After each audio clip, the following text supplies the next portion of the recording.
일단은 경기가 안 좋을 때는 좀 적극적인 거시경제 정책이 필요합니다. 왜냐하면 다 힘이 빠져 있으니까 소비도 좀 해야 되고 투자도 해야 되고 이런 부분이 있고 그런 부분이 있다 그러면 한국 경제는 충분히 우리 반등할 수 있는 기초 체력은 된다고 봐요. 저는 한국 경제를 볼 때 여러 가지 긍정적인 면이 있는데 그 중에 하나가 뭐냐면 우리나라의 경쟁력이다 이렇게 봐요. 그러니까 글로벌 공급망이 안전 위주로 안보 위주로 변할 때는 다 리쇼어링, 니어쇼어링 이런 거 하잖아요. 그럴 때 국내의 생산 라인을 갖추기에는 한국처럼 좋은 그런 경제 구조가 없어요. 그래서 강건한 체력이 있기 때문에 어려울 때 좀 부양책이라든지 이러한 것들이 좀 적극적으로 진행이 된다고 하면 또 우리가 또 다시 시작할 수 있는 그런 상황이 될 거라고 믿습니다. 자, 이제 장재철 박사님 모시고 예고해드린 것처럼 중국 쪽 이야기도 그렇고요. 시장 전반적인 이야기 해볼 이야기들이 좀 많은데요. 모셔보겠습니다. 이코노미스트 장재철 박사 나와 계십니다. 안녕하세요, 박사님. 안녕하세요. 네. 어제 저희가 시장에서 좀 주목하고 있던 사항이 바로 중국의 사실상 기준금리죠. 네. 네, LPR 금리 발표입니다. 25bp 인하로 발표가 됐는데요. 시장이 예상했던 바 같아요. 어떻게 네. 보셨습니까? 지난 9월 24일 네. 날 중국 인민은행과 재무부 등 모든 경제 관료들이 모여서 한번 되게 큰 기자회견을 했었죠. 그때 네. 통화정책 완화 조치로서 지준율을 낮추고 또 주택 살 때 계약금 또 네. 그 한도도 좀 올려주고 아니면 또 뭐라 그럴까요? 7일물 영래포 금리도 또 낮추고 이러면서 사실 언젠가는 곧 우리가 LPR 금리도 좀 낮춰야 될 거라는 시사를 했었습니다. 그래서 그러한 전망이 아니면 정책 당국자들의 약속이 현실화된 것이다. 그래서 이거는 어떻게 보면 두 가지 특징이 있습니다. 그동안 LPR 금리를 낮출 때는 약간 비대칭적으로 장기금리, 5년물 금리는 좀 더 어떨 때는 하락폭을 크게 하고 1년물은 좀 작게 하고 이랬었는데 이번에 똑같이 25bp씩 시메트릭하게 내린 부분이 되게 큰 의미가 있고요.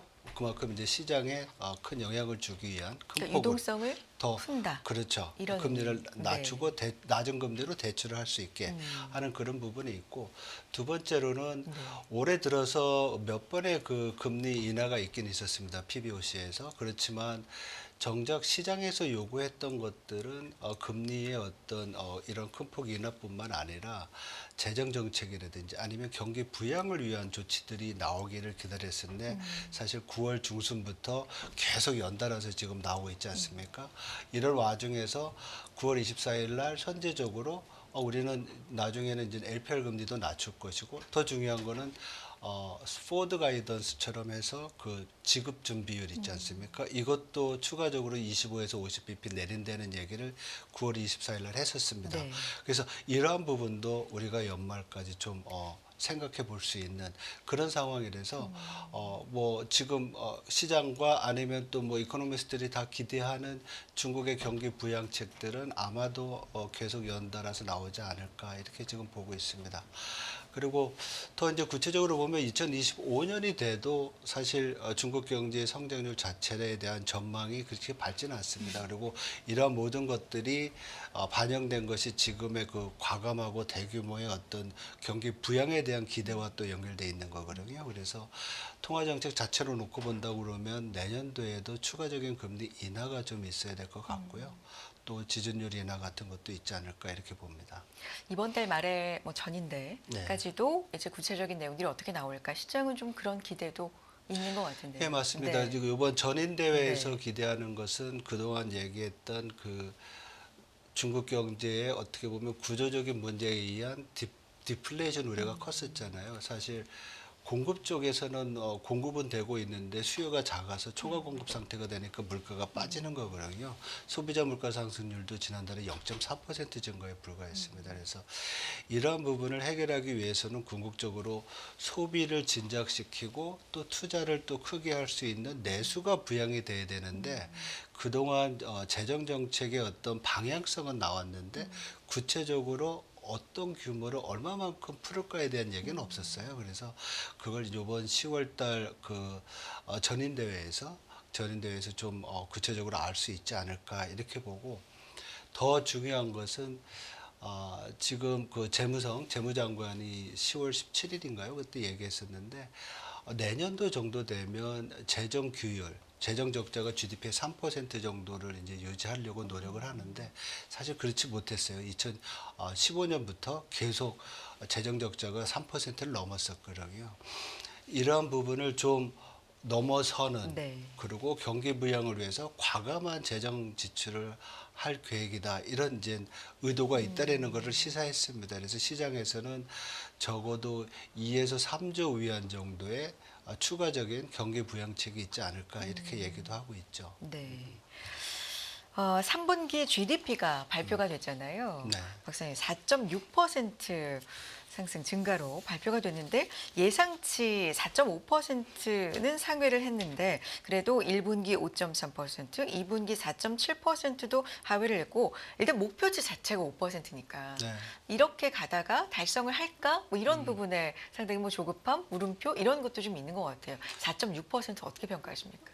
안 좋은 거죠. 네. 그거 안 좋고 그 모든 것들이 적어도 8월 달까지, 9월 달에 여러 가지 부양책이 나오기 전까지 경제 지표로 보면 4.6%도 어떻게 보면 어렵지 않은 수준이었나 했었습니다. 근데 다행히 이제 9월 달 이런 지표들이 좀 나오면서 좋아질 수도 있었던 것 같은데, 어쨌든 간에 추세적으로 이렇게 성장률 자체가 하락하고 있었다는 것은 지금 중국 정부나 인민은행이 여러 가지 부양책을 쓰게 되는 그런 계기가 된 거가 되겠죠. 네.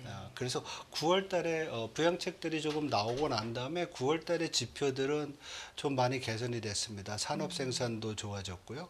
또 소매 판매라든지 총 자본 형성에 대한 지출 같은 것들, 이러한 것들이 지난 달보다 전달보다 상승폭이 좀 커졌거나 예상치를 상회하는 그런 모습을 보여서 3분기 성장률에 기여를 한 거로 보이고요.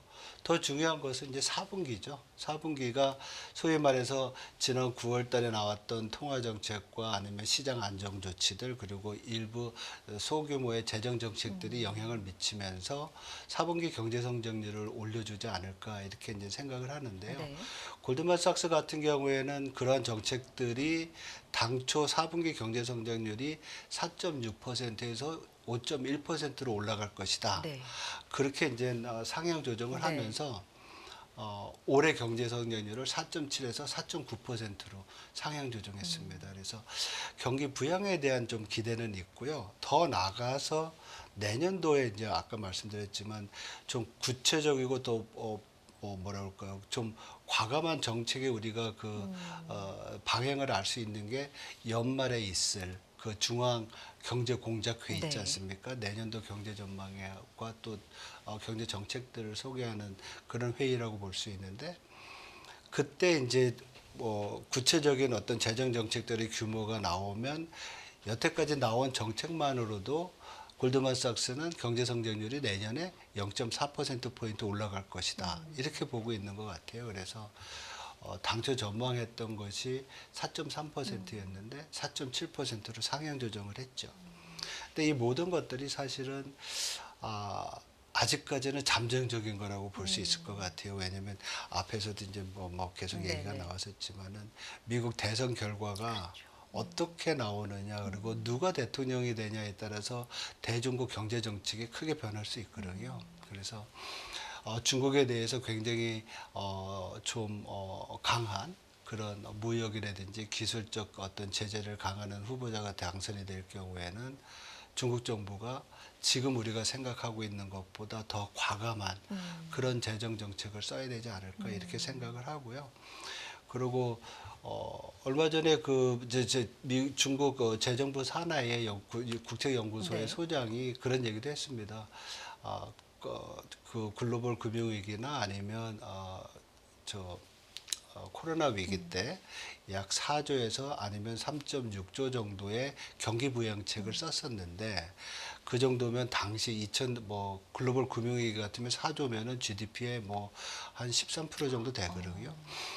그런 정책을 써서 그 위기를 극복했는데 이번에도 사실은 그만큼 정도는 써야 되지 않겠느냐. 그래서 일부에서는 그 부분 같은 경우에는 약 한 10조 위안 정도의 뭐 1년은 아니더라도 몇 년에 걸쳐서 좀 과감한 재정 투자가 있어야 될 것이다. 이런 전망도 하고 있거든요. 네. 그래서 이 경우에는 물론 여러 가지 대중국 압박에 의해서 중국 경제 성장률이 내려가는 부분도 있지만 그것보다 더 큰 부양책을 쓸 경우에는 중국 경제 성장률이 좀 올라갈 수도 있는 그런 상황을 우리가 예상해 볼 수 있습니다. 네.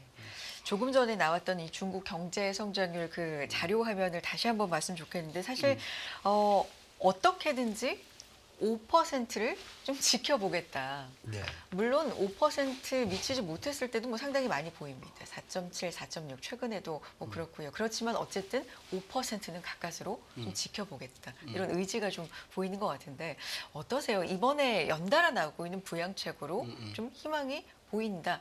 시장에서는 어느 때보다도 사실 국경절 전에는 기대감이 상당했었거든요. 어떻게 보십니까, 박사님께서 평가하시기를?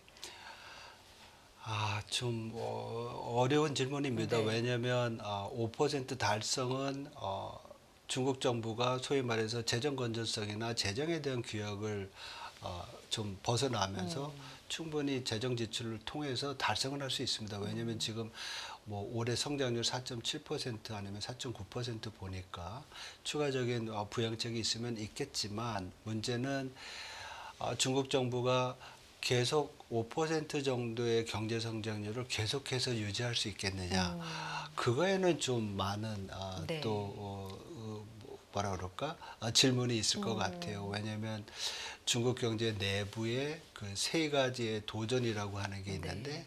첫 번째가 그 인구 구조가 악화되고 있는 거, 고령화 문제가 있죠. 그리고 두 번째가 정부의 큰 부채, 지금 공공 부분의 부채가 GDP 대비 110% 정도 된다고 네. 하고 특히 그 한 50% GDP의 50% 정도가 잘 잡히지 않는 그런 숨은 부채라는 얘기가 있어요. 그러니까 이런 부분을 다 디레버리징 해야 되는 과정에서 정부 지출이 줄 수밖에 없는 거고 앞에서 말씀드렸던 과감한 재정 정책을 쓸 수 없는 부분이 있는 것이고 세 번째 이제 문제가 뭐냐면 글로벌 디리스킹, 네. 소위 말해서 글로벌 공급망이 재편이 되고 또 여러 가지 뭐랄까 전략 산업이 네. 정부에 의해서 주되고 있는 상황 이런 세 가지 D의 어떤 구조적 제약을 우리가 생각한다고 보면 중국 정부가 5%의 성장을 그렇게 계속 유지하기는 좀 어렵지 않겠느냐 이렇게 봅니다. 그래서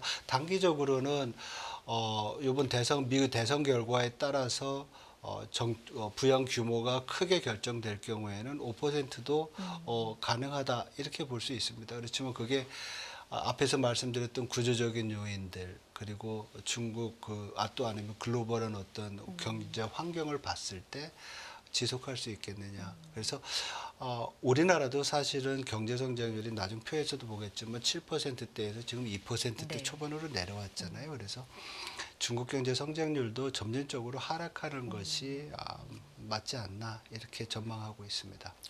그렇다면 앞서서도 말씀해 주신 직접적인 재정 지출 이게 어느 정도 규모로 어느 정도 의지로 좀 일어날 것인가 이게 결정되는 거 구체적인 사항들이 좀 중요하겠네요, 박사님.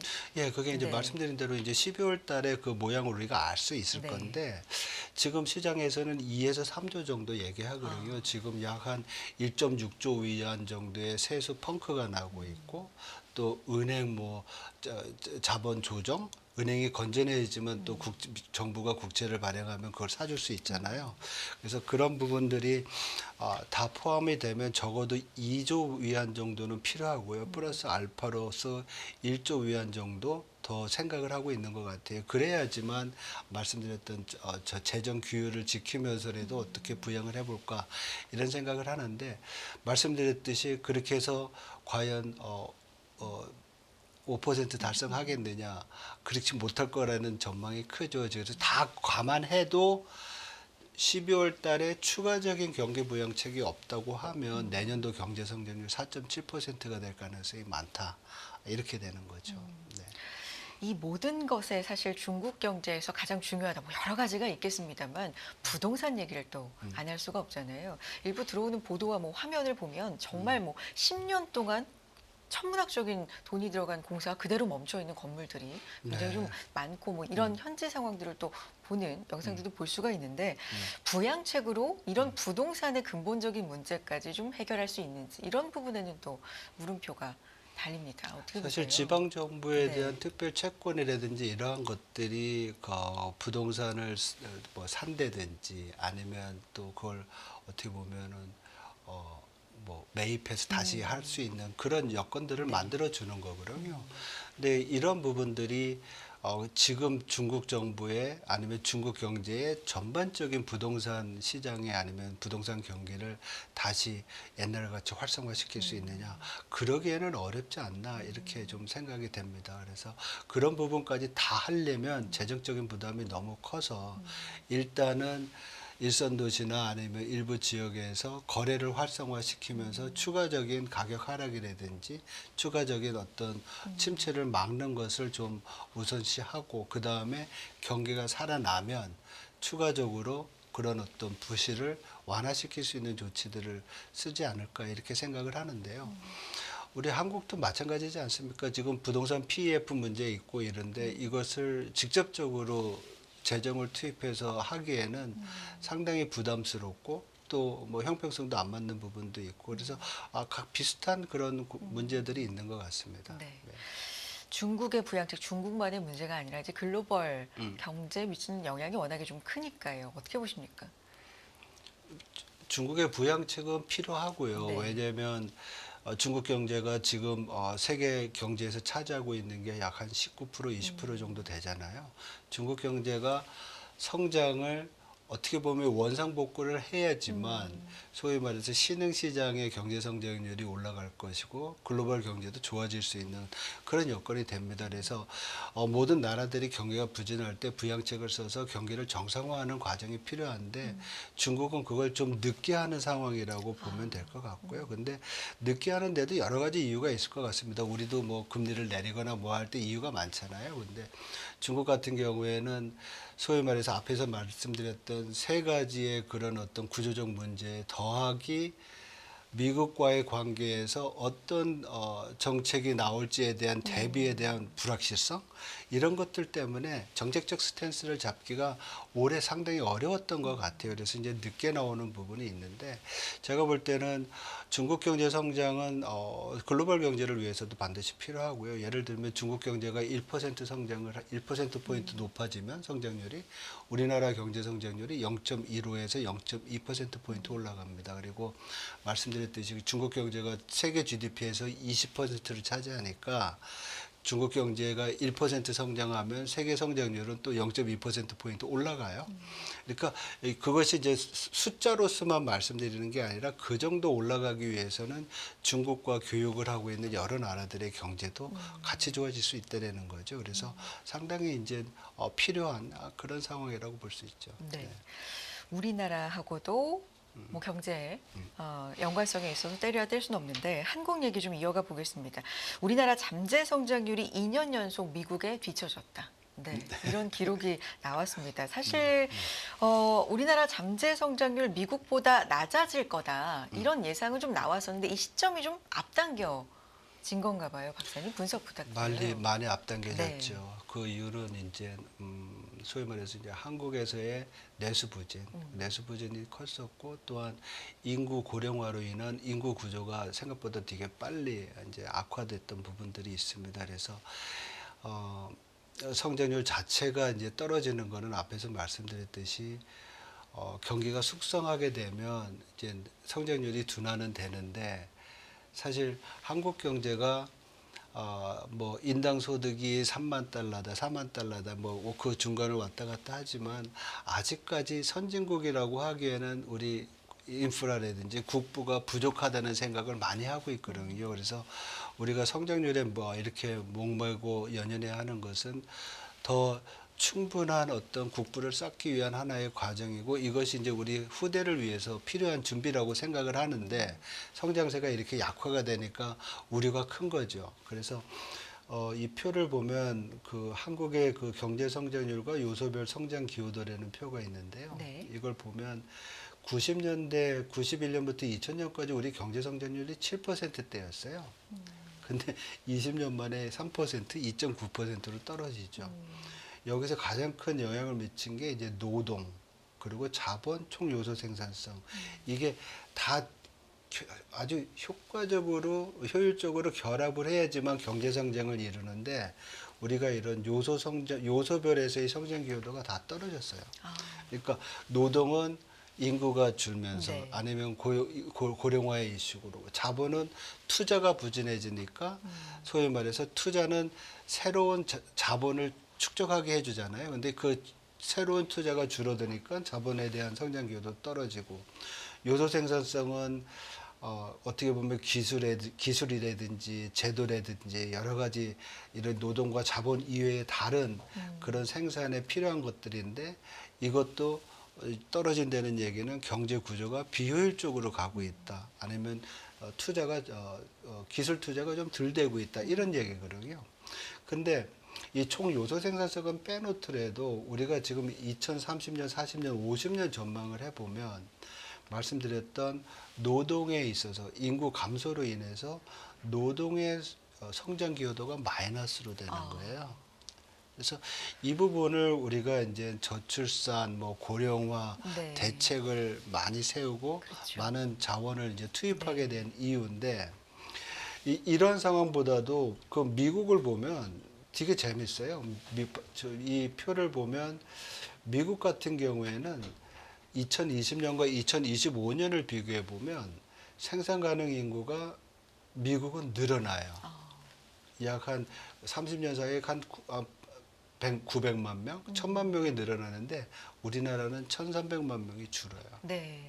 그러니까 인구가 주는 경제와 인구가 늘어나는 경제, 거기에 더해서 인구가 늘어나는 데는 이민도 있고 또 애도 많이 낳고 네. 이러는 경제잖아요. 그리고 미국은 또 우리가 얘기하는 게 이노베이션의 나라잖아요. 우리가 뭐 M7, 뭐 마이크로소프트 아니면 엔비디아 여러 가지 기업들이 있듯이 이러한 이노베이션이 나는 경제는 앞에서 말씀드렸던 총 요소 생산성이 또 올라갈 수 있거든요. 그래서 우리가 이 인구 구조적인 문제를 잘 효율적으로 해소하지 못하고 또 연구개발 투자를 계속하지 못한다고 하면 앞에서 그 KDI가 전망했던 것처럼 한국 경제 성장률은 앞으로 뭐 0%대로 내려갈 개연성이 높다 이렇게 볼 수 있는 거죠. 근데 꼭 이렇게 비관적으로만 볼 필요는 없을 것 같아요. 왜냐하면 인구가 준다 그러면 기존의 인구를 더 효율적으로 쓸 수 있는 그런 정책을 쓰면 되거든요.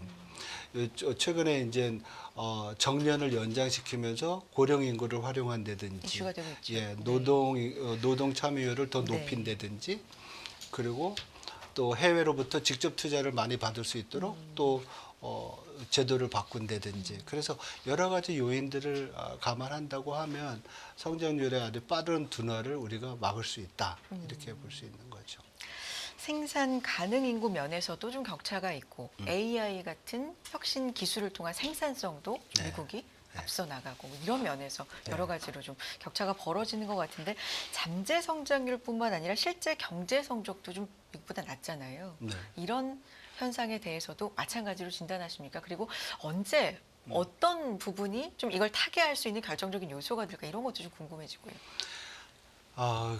최근에 이제 한국 경제가 미국이나 아니면 다른 글로벌 경제 성장률보다 좀 나빠졌던 것은 경제의 큰 부분을 차지했던 반도체 경기가 나빴던 부분이 좀 있었고요. 그러니까 산업 특유의 어떤 사이클에 의해서 영향받은 부분이 있었고 두 번째로는 사실 미국 경제가 상당히 코로나 위기 이후에 좋은 성과를 냈었던 것은 그만큼 자원을 많이 써서 그런 겁니다. 우리가 소위 말해서 이제 미국의 초과 저축 얘기 많이 했잖아요. 그렇죠. 예를 들면 코로나 위기를 극복하기 위해서 뭐 다시 양적 완화를 4조 위안 정도로 올렸었고요. 그리고 재정 지출도 그와 비슷한 부분 정도로 해가지고 거의 GDP 대비 한 40% 이상의 부양책을 썼다고 보면 됩니다. 근데 한국 같은 경우에는 그거보다 작거든요. 한 18% 정도.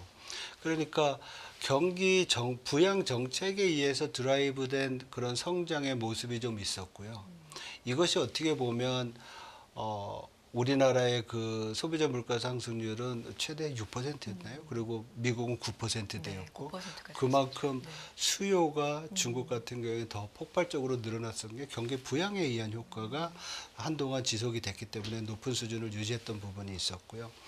그 와중에 이제 한국 같은 경우에는 말씀드렸듯이 반도체 사이클이 잘못 이제 들어오면서 수출의 성장 동력을 낮추고 그런 과정에서 이제 부동산 이슈라든지 여러 가지로 이제 소비 심리가 약해지는 부분. 그래서 내수도 나빠지고 이러니까 좀 평균적인 성장률보다 낮은 성장세를 보였던 부분이 있었습니다. 네.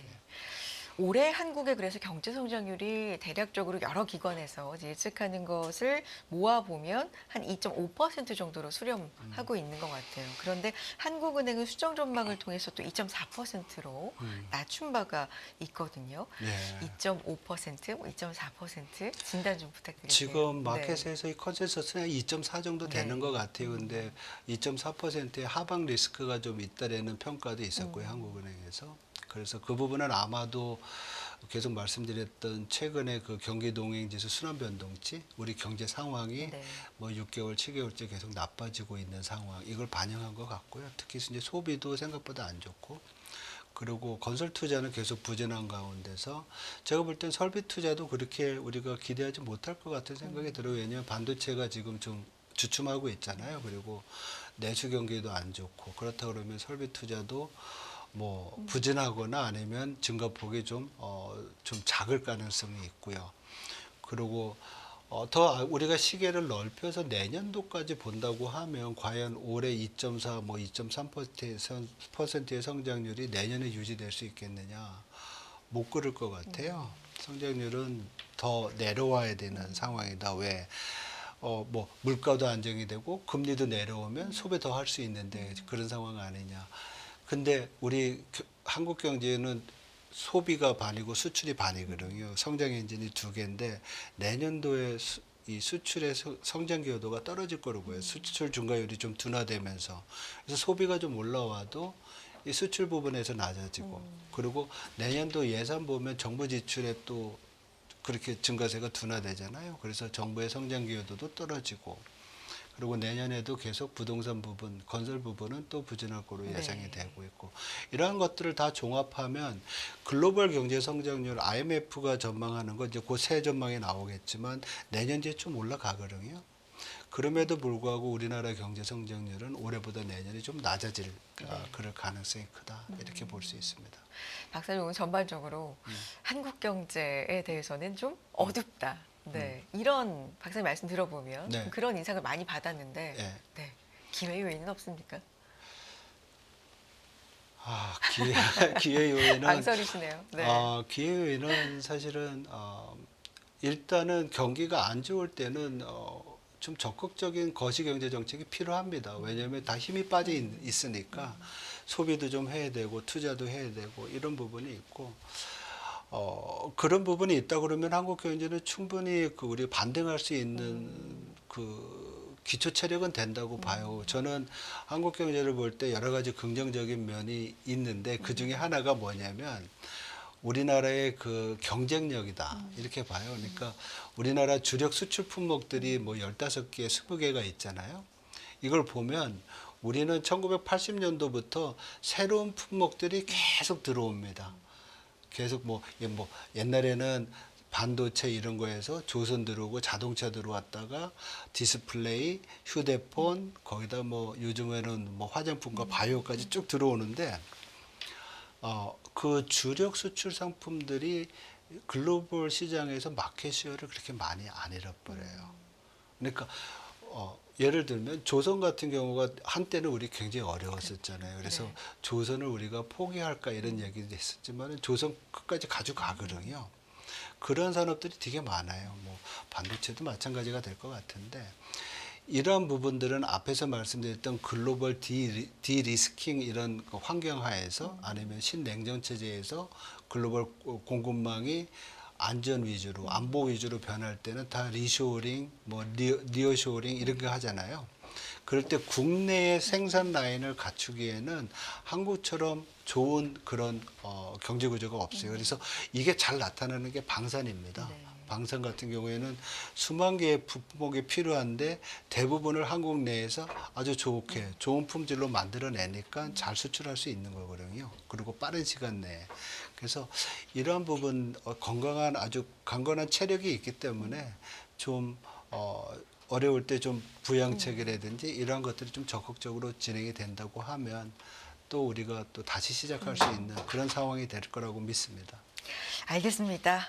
이번 주 박사님과의 대화는 여기서 마무리하도록 하겠습니다. 이코노미스트 장재철 박사와 함께했습니다. 고맙습니다. 네, 고맙습니다.